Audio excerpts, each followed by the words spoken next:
Good morning, good afternoon, good evening, and welcome to a post on kids today. Everybody likes to complain about the generation that comes after them. They're always worse, but we often forget that while focusing on the ways in which the next generation is different from us, we often forget to see the ways in which they are stronger than us and more well suited for the challenges of their day. But I can't help myself.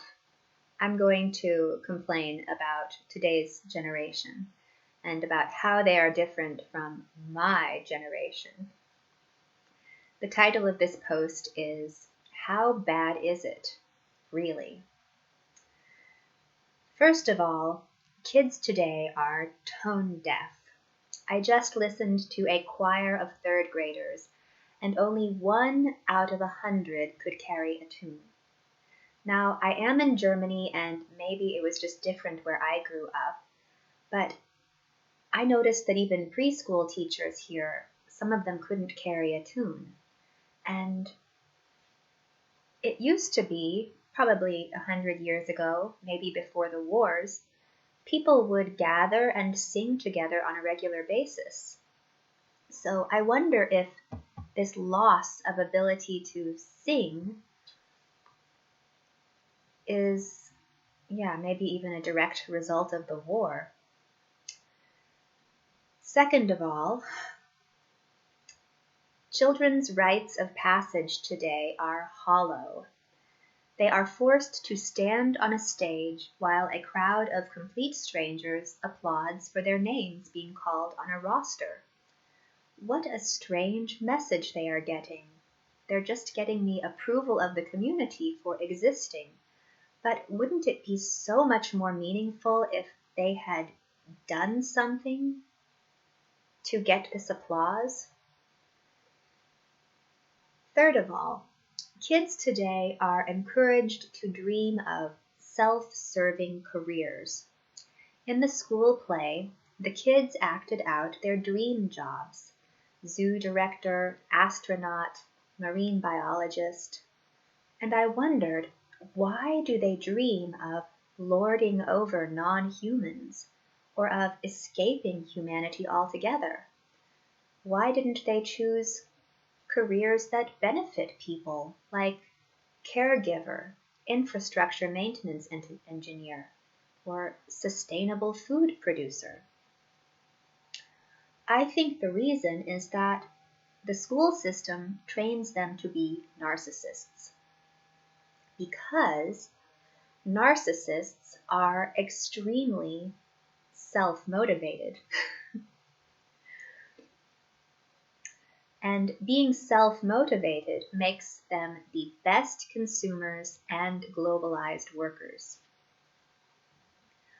I can see what the culture of narcissism did to my generation, and it saddens me that it is repeated in the present generation. I saw a show about Amish teenagers visiting London, where they met a bunch of kids who were doing a dance performance and getting fancy manicures. The Amish teens had been taught that drawing attention to yourself was a bad thing. They were embarrassed for the London kids. Now, of course, I don't think that we should all become Amish, but I use this example to show how far things have gone in this direction. Note that I didn't even mention how smartphones are affecting kids. Like everyone else, I'm in complete denial about that. But my guess is that we will have a generation that takes an extra decade to grow up. It will take adults a decade to wake up to the reality that dependence on an electronic brain is tantamount to brain damage.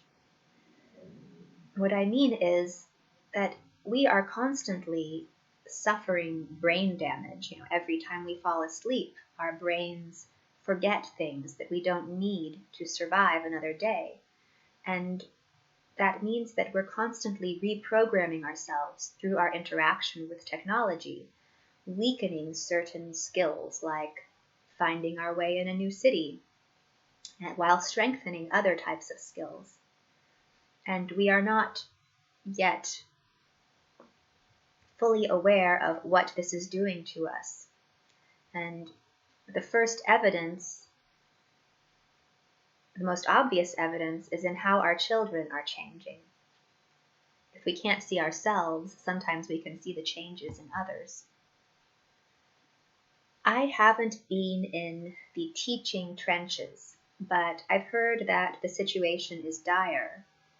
Even if it isn't as bad as some say, suppose that there is a new technology that creates a lost generation at some point.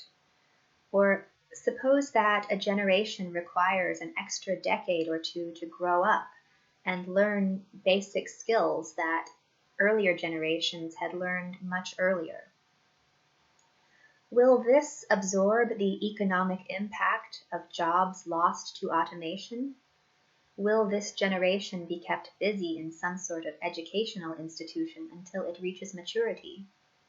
Will it be set free in the wild west of the internet to do as it likes?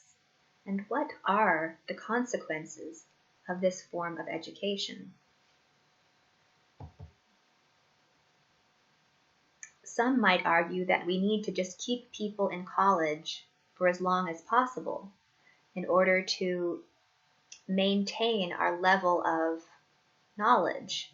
But what if kids in college are not really absorbing the lessons that previous generations learned by doing, by being in the workplace, and that this is not a method that will preserve our old narratives?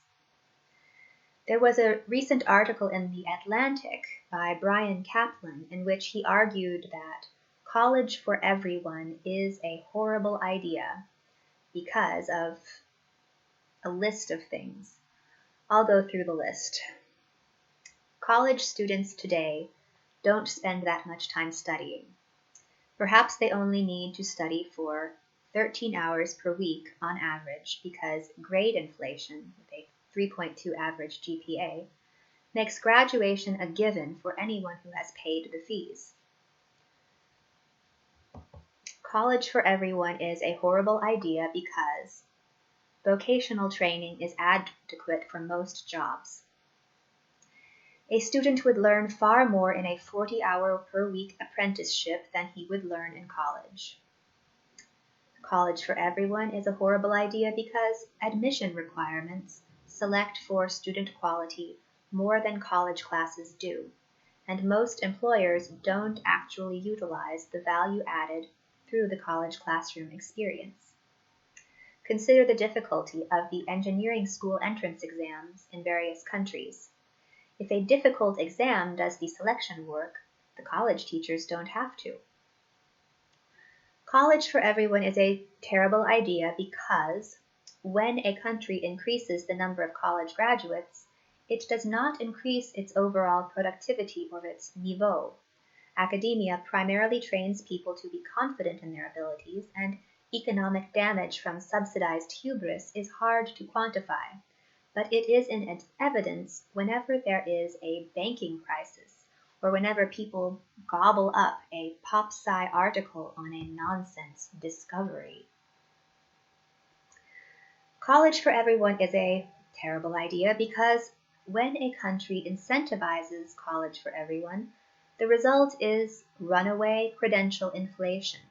Today, you need to have a degree to get a job that did not require a degree 40 years ago, and the reason is not that the job has become more complicated.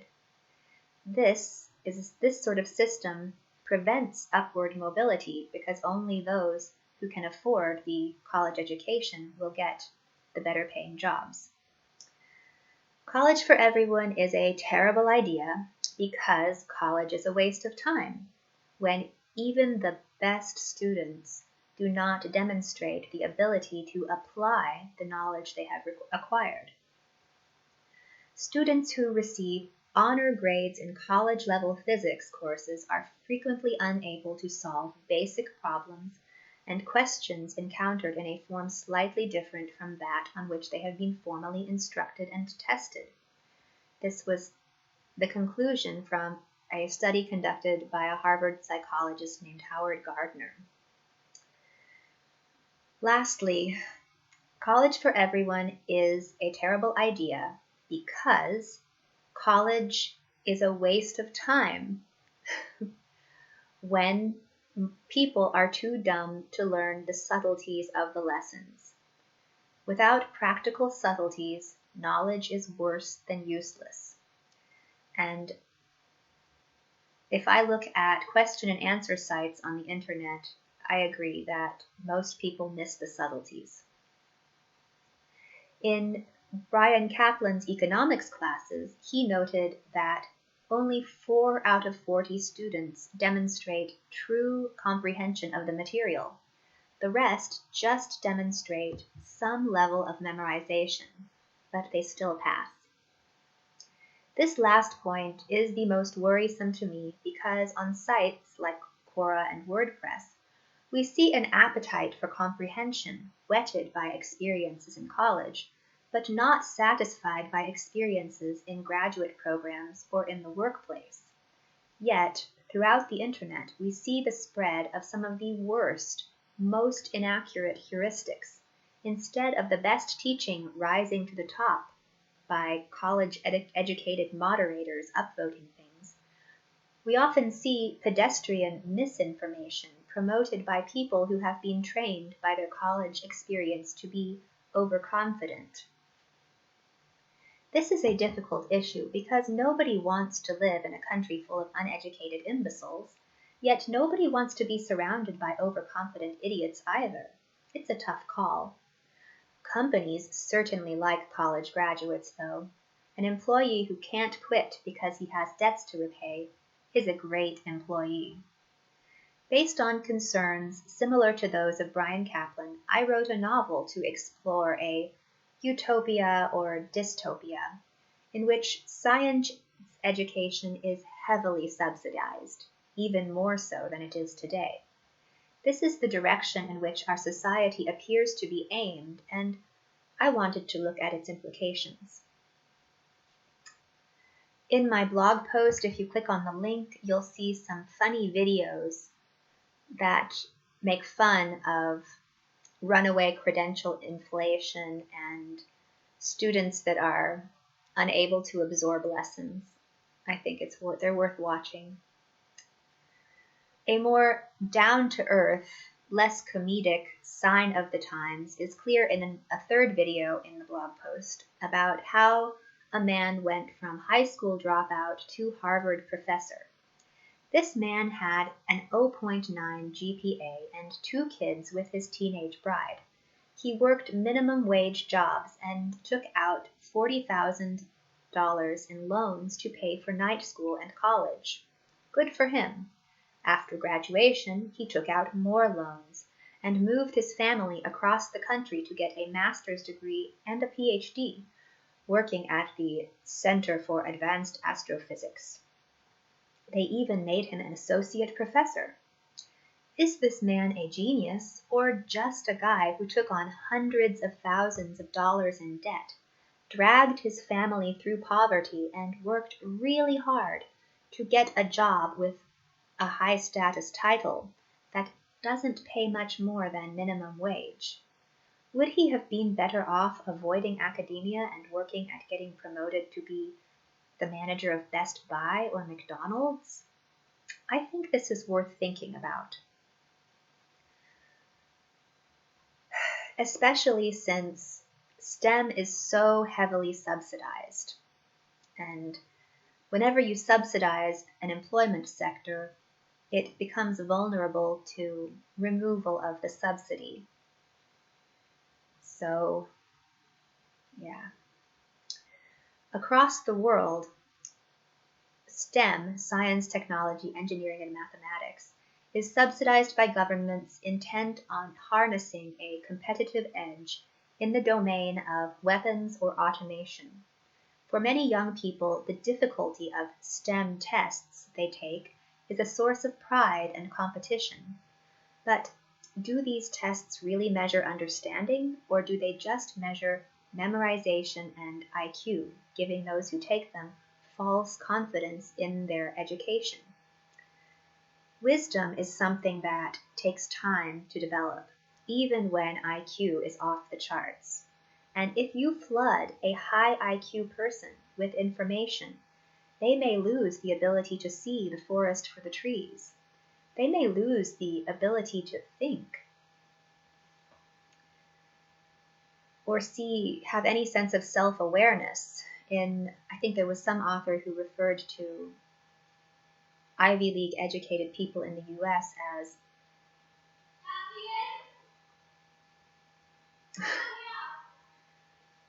what do they call them? Educated but idiots or something like that.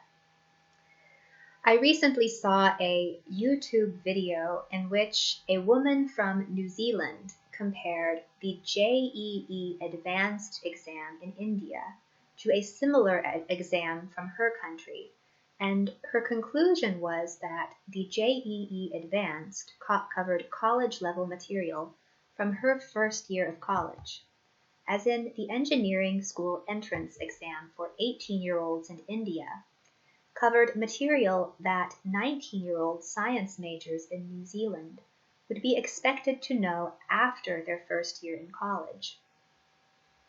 She implied that the JEE advanced required knowledge of an astonishing breadth of material, but no depth of the material. There was nothing in the test to check if the student understood how the material connected together. Each answer required a single step or calculation, and there was no need to explain one's reasoning. The exam is in multiple choice format, and it takes 3 hours to complete. So if you are a creative person whose mind tends to wander or who likes to develop a deep understanding of topics, you would have a very hard time with such a test. She didn't take a look at the second half of the test, which is also 3 hours. In comparison, the college entrance test she had to take at age 18 was not multiple choice, and each question had many steps, as many as 10 steps, each step probing the material at deeper and deeper levels. It was more of a problem-solving test, rather than a test of memorization, speed, and concentration. The JEE Advance appears to be a mile wide and an inch deep, and aimed at selecting young people with a talent for studying very hard and absorbing recipes for solving a wide range of problems without requiring a deep understanding of how the theories came to be developed or structured. This is worrisome in that you change the entire character of a sector of knowledge with such a test that weeds out people with a creative temperament or people who don't feel like they understand something unless they understand it from the ground up. If you only choose people who are comfortable with a rootless form of knowledge, you end up with a very unusual community. In one of my personal experience leads me to think that the US system, educational system, is more similar in its testing methods to the Indian system than it is to the system in New Zealand or to the German system. In the German system, university exams are interviews in which the professor tries to find the limits of the depth and breadth of an individual student's understanding. In one of the woman from New Zealand's other videos, she says that her math instruction felt like a journey into a professor's private mental world, and that it didn't put what she was learning into any context. I went to college in the US, and I had this very same feeling. Consequently, most of the time, she was just learning what the professor said in order to get a good grade. She later regretted that she had worked for grades instead of working to understand the big picture, because this had taken the joy out of the work. She started making a lot of videos after dropping out of her PhD program. Perhaps she recognized that college professors were just a bunch of entertainers, and she wanted a larger stage for her talents. Or perhaps she wanted to give herself the time to put the puzzle together without the pressure of getting a good grade, because I've personally found that when I give myself the time, I can put all of those lessons into a larger context. But when I was studying or when I was working, I never had that kind of time. They flood you with it's like a fire, drinking from a fire hose. That educational method is naively aims to select only the smartest, but instead it selects people who are good at memorizing the surface of things without having any understanding of how the bones of the system are structured. And this has major consequences because those people who only understand the surface become the professors. They carry the torch of knowledge forward without understanding things on a deeper level. And they teach the students that the deeper level is mysterious, when to others who've given themselves the time to think about things, there is no mystery. The only mystery is why we would construct a system, a teaching system that selects for people who don't deeply understand the topics that they teach, people who have been trained to hyper-specialize and who have a sort of myopic view of the topics they teach. So, and I think that evidence for this comes out in its utmost clarity when you look at the sorts of YouTube videos that people educated in this fashion produce. They are often very wrong about the sorts of topics they are teaching, yet they have no awareness of how wrong they are. Or, given the incentives of the internet, they produce educational videos on things that they don't understand because they are trying to meet the internet's quantity over quality metrics. You get rewarded for posting more often rather than producing one single high quality piece. And I've spent some time going through educational content I found on the internet that is awful, frankly, and I wrote articles to explain why it was wrong and essentially debunking it. Things like the physics of a chain fountain, how diamonds form, how soap works, why the sky is blue, how energy policy works, how the economy works, how the climate works, Egyptology, stories about Einstein, special relativity, quantum mechanics, etc., etc. I am not the ultimate expert in all of these topics, but I have a pretty good memory for what was taught in classrooms in the pre-internet age, and I was surprised to discover that it was different from what is being taught on the internet today. I mean,